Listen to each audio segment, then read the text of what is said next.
The group of couples were chatting each other, but to their surprise they discovered that everyone was from Philadelphia. Moreover, their first encounters with their husbands all took place on a train. Everyone thought it was a beautiful coincidence, but only Alice found it very frightening. Upon her questioning, all the wives recalled that their last beach trip was in October of the previous year. Alice questioned the founder of the company about what the company actually did and whether they had tampered with everyone's memories, trapping them forever in this seemingly perfect community. The founder thought Alice must be mentally ill to speak such nonsense, and the gathering ended on an unpleasant note. Alice, holding her husband, said she couldn't stay here anymore and hoped he could take her away from this town. Seeing her pitiful expression, the husband reluctantly agreed to leave that night. However, when the two arrived at the car, the husband suddenly apologized, and the next moment a group of people in red rushed out, forcibly taking Alice away.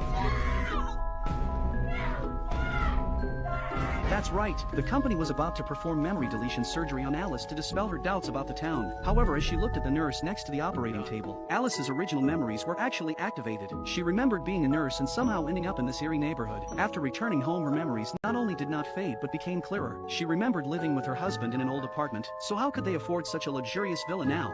Gradually she realized that this town was not the real world, and what she saw on the mountaintop last time was the true external reality. Then she snatched her husband's car and escaped, despite the men in the entire community trying to stop her. She successfully reached the mountaintop. Just as the people in red were about to catch her, Alice successfully rushed through the glass door and returned to the real world. It turned out that in real life Alice was a nurse and her husband was a struggling novelist. Living in the old apartment, their conflicts were constant, and their relationship was growing distant, until one day her husband joined a secret project. With the device on, one could enter a perfect virtual world. Although the project was still in the experimental stage, her husband secretly signed up. Knowing Alice would never agree to live a virtual life with him, while she was asleep he surreptitiously put the device on her and had the project leader erase her real-world memories. Every day he went out to work during the day, but in reality he would exit the virtual system to take care of Alice's body, preventing her from dying. It was only when Alice woke up this time that she successfully escaped from the virtual world. However, there were still over 60 couples in the neighborhood. What would happen to the other wives or husbands who were still kept in the dark?